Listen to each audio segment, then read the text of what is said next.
యేసయ్యా మీరు ఎంత బాగుంటారా యేసయ్యా యేసయ్యా మీరే కదా ప్రభుదేవులు యేసయ్యా యేసయ్యా మీరు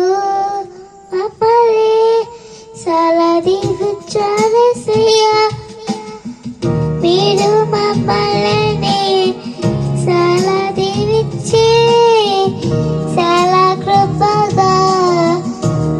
ఉన్నారు యేసయ్యా మీకు ధన్యవాదాలు యేసయ్యా